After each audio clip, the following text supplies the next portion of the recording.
Thanks so much for being with us again for the Twins Wrap. Derek Hansen with you, along with Dick Bremer, the television voice of the Minnesota Twins, brought to you by Jefferson Lines. And I don't know what more to say, Dick, other than 11 and a half games ahead of Cleveland and Chicago in the American League Central in the first week of June. Can you add to that? I mean, this is just euphoric right now. Well, it is, and it should be. And there is more reason for optimism when you step back and look and see how they built this big lead. There was never a time when the Indians lost 7 and the Twins won 7. I mean, it has been a steady, methodical increase of the lead throughout the first, couple months of the season. So therein, I think, lies even more promise for Twins fans that this hasn't been, there was 1 or 2 weeks in there that built the lead.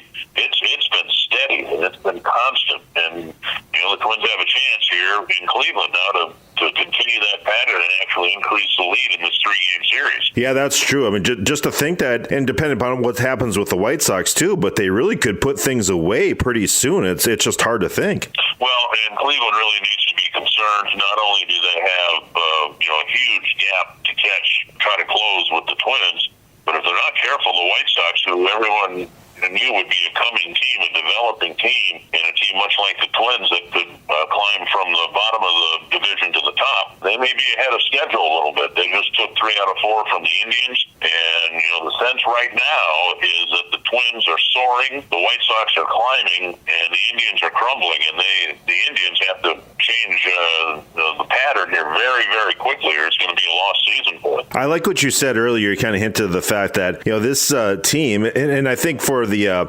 glasses half empty Minnesota sports fan, they just can't get used to it, because usually say, who they played, all that, but you can't say that with the Twins. They defeated the Tampa Bay Rays, who are a very good team. They took a series from Houston. When they played everyone in front of them that Major League Baseball is scheduled, and they've either beat them by a lot if it's a bad team, or they're really taking it and winning games against very good teams too. Well, I think the 4-game series in St. Petersburg hopefully quieted those murmurs, because the Rays were playing really good baseball. They had a 5-game winning streak before the series started, and they won the first game, and it looked like they were ready to take off. They were just a half game behind the Yankees, and if things had broken right for them, they could have been leading the toughest division in baseball. But the Twins came back and won the last 3 games, did so for the most part convincingly. The weird part of the schedule isn't that the Twins, have played so many inferior teams, because I don't know that there are that many really good teams out there. The Twins won the season series with Houston. They've got the lead on the Rays right now. But, the weird part of the schedule is the Twins have played so few games within their division. As big as the spread is, Derek, it could be much bigger if the Twins had played the bulk of their schedule within the division. As it is, they've only played 14 games within the American League Central, while some teams like Texas, they played 35 games within their division. Yeah, that is amazing. I point that out to a lot of fans that don't realize that, too. That is a very good point. The Twins Wrap with Dick Bremer here on the Mighty 790 KFGO. I'm Derek Hansen. It's brought to you by Jefferson Lines. You mentioned as far as maybe getting a little bit of a spread between Cleveland even more in the American League Central, and it kind of starts tonight with a guy who I think a lot of people were really surprised about how well he pitched last week against the Brewers, and that's Smeltzer. And so the second time around, more video on him, but kicking off a crucial series. This should be pretty interesting for the young man. Well, I tell you what, that night he pitched the other night at Target Field was one of the most enjoyable nights at Target Field ever, in my opinion. The young man's got an incredible backstory, beating childhood cancer. Started the year at Double-A, dominated there, went to Triple-A, just had a handful of starts there and dominated, and the Twins thought, well, let's see if this stuff plays up here, and boy, did it ever play. Just a remarkable story. And so, we're all interested to see how he fares. Now, typically, the Indians, as much as they've struggled generally, they've really been handcuffed by left-hand pitching. So it'll be interesting to see how the Twins do in this series with the rookie Smeltzer and then the veteran Martin Perez going tomorrow night.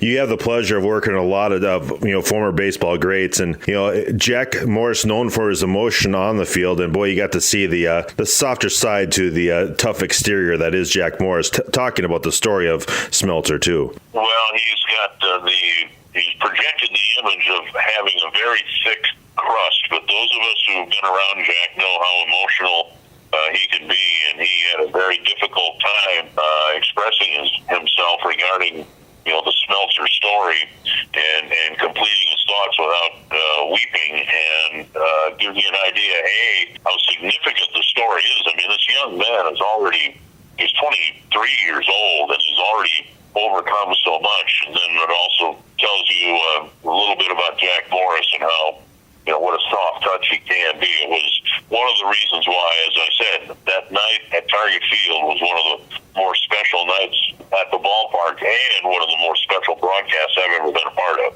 Yeah, no question. That was just a great television moment, that's for sure. It got me choked up as well.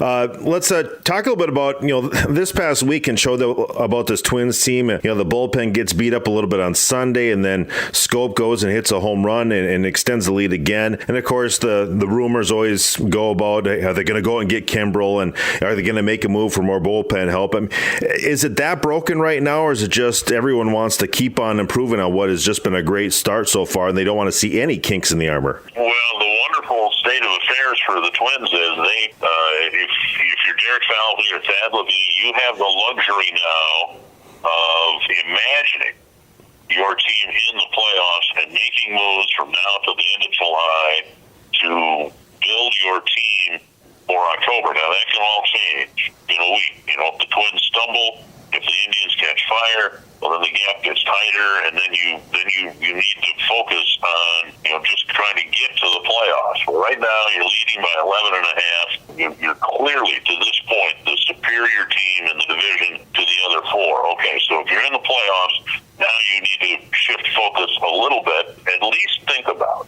all right, what moves can we make to make this team more formidable against the likes of the Yankees and the Astros and the Red Sox and the Rays, whoever else might be in the playoff field. And that's where Keuchel comes in. If they feel they need some help in the starting rotation, then Kimbrel and Keuchel are there. I don't think we'll see the Twins make any moves for position players, because I think, at least I'm convinced, to get Nelson Cruz on the roster for this series, they sent Luis Arias down to Rochester. They've got a major league ready infielder waiting right there. If somebody gets hurt, somebody struggles, whatever, they've got Arias that they can call up, and he looks like he'd fit in perfectly up here. They have a major league ready outfielder in Jake Pave, who I think won the International League Player of the Week last week, because his bat is starting to heat up. He's in Rochester. He proved last year that he can fit in well here. So if the Twins make any moves between now and the end of July, I think we'll look for them in the pitching side of things.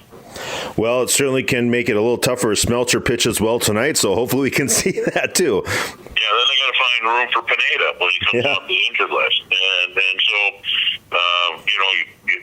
the guy that really I think most people think would fit in nicely is Kimbrel, because he is an established closer, and Blake Parker's closed some games. Taylor Rogers has closed some games. But if you have some key series in the balance of the regular season, and then hopefully into October, you're going to want somebody who's gotten the saves when everybody's been watching, and Kimbrel fits the bill perfectly for that. Yeah, no doubt. Well, having Rogers maybe set up Kimbrel wouldn't be the worst thing in the world either. We've seen that many times. No, that'd be pretty good, wouldn't it? That's for sure.